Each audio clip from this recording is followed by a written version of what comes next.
Emily, when you look at the Academy teams and how they've been performing, TSM in first place right now, TSM Academy, I should say, in first place, and some recent Academy transfers. What do you make of it all? What should we know about Academy this split? I mean, I think the big thing is that I feel like and David said this in the interview as well, but I feel like the gap between Academy and LCS is, especially when you look at like player talent, is a lot narrower than people want to admit.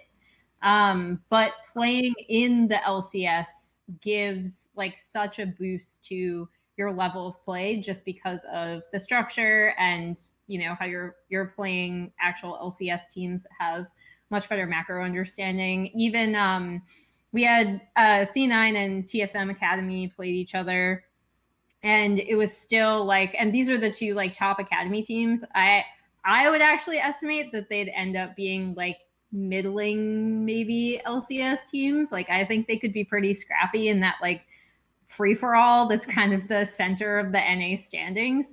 But even then, you had like C9 going off of basically Fudge popping off on Camille.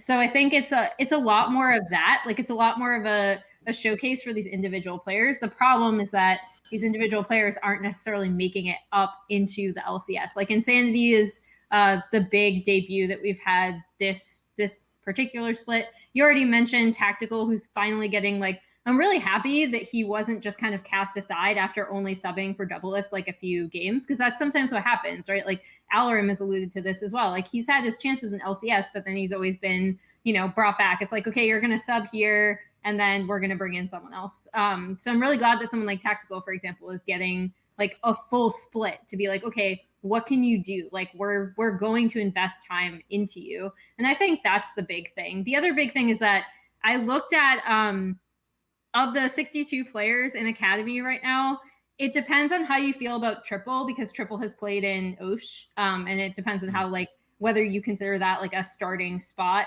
despite the fact that it's in a minor region, because he played there for a while.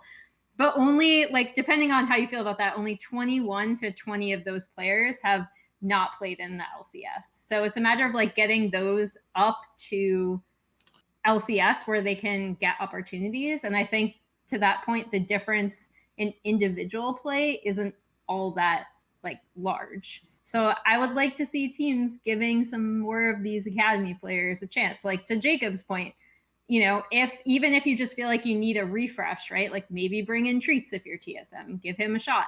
He's been on that team for a really long time.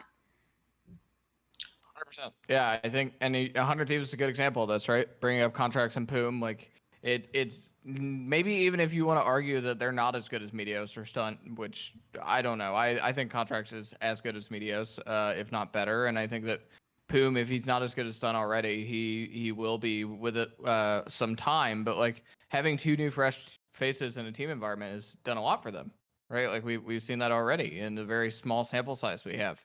So for me, right, like I think using them as an example, there is certainly like a way to do this, and their system reminds me a lot of Cloud9's, which has built a lot of these players, right? Like if you look at Licorice and Blabber, they both came out of the Cloud9 developmental system. Licorice was a player that was on the like Cloud9 Challenger or whatever their name was at the time, and then ended up going to United and playing in the Challenger Series, and then came back to Cloud9 to play LCS after Impact got a bigger contract from Team Liquid. So yeah, like and same with Blabber, he worked his way through that system. So there's and even Vulcan, right? Like Vulcan was a Clutch Academy player that worked his way up into the ranks of Clutch Gaming, and then got the Cloud9 contract after a good Worlds performance. So like there is certainly talent in the Academy system, and when you look at things like Europe as well, in the European regional leagues, like there's talent there too. I just think it's about, like we've talked about this at length, is why teams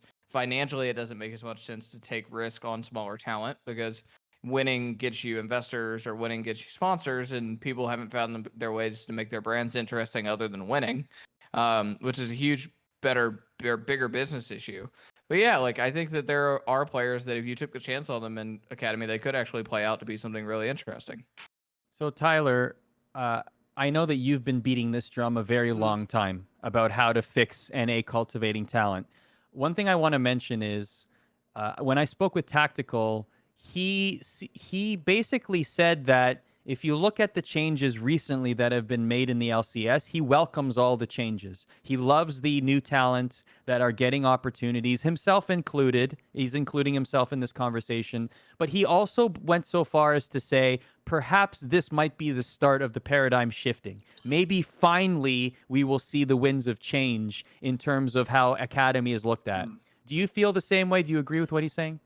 I mean, the winds of change is called coronavirus, Arda, and I think we're gonna see a paradigm shift, but I don't think it's because teams have smartened up. I think it's going to be because we're going to go into this off season, and I think if you are unless you are like an EG, right, where I think EG offered Chovy a multi-million-dollar deal. Chovy's on a 1-year deal. If Chovy is open to negotiations again, I'm sure EG will go back to that table and see if they can bring Chovy over with Huni and Bang on the roster. But I think for most teams with the pandemic, taking away their funds, breaking them down, I think this year, instead of looking towards Europe or Korea where they go, ooh boy, flashy name who's been playing in Korea for 6 years and is on their last legs, or let's bring this random European player over because why not? They're a better region, so this player must be better. I think they'll be looking at the Academy rosters and looking at the Diamonds, the Evolves, and thinking, how can we get these players from these Academy rosters to plug them into our LCS team? Because I think, if you look at Dignitas, with the Froggen, Phoenix, Carousel that's going on, if you plug in an Evolve there, or if you plug in a Palafox, and then you have a duo of like a Palafox or a Evolve alongside John Sun to kind of build around, then you get excited, right? It's been, for how bad Dignitas has been for most of the split, it's been fun to watch John Sun because he's, along with Afram, been quite good. He's been one of the better bottom laners in the league, even on a terrible team. So I think we're still going to see a few teams, go out and try to get that big fish during the off season. But I do think because of the coronavirus and because of the kind of situation we are in, we are going to see a lot more teams looking internally in NA and looking and say, hey, maybe our big pickup this offseason is going to be Evolved or a Diamond. And sadly, Evolved might be the most blue chip prospect we have right now in Academy, but he's never going to start on TSM because they have Mr. Bjergsen, who co-owns the team on the roster, who is in MVP shape. So I think for TSM going into the summer or going into the off season, you spend a large amount to get double lift. Maybe you can get some of that back by selling off Evolve. And I think there's a few teams that Immortals, Dignitas should be looking at Evolve and being like, this should be our big pickup, because I think Evolve is a player you can build around. And I think for TSM, they need to get some money back after spending so much on double lift. So it's kind of sad he can't play on TSM because of the Bjergsen block. But I do think that they could probably make some good money from him by getting him to a team that desperately needs Evolved.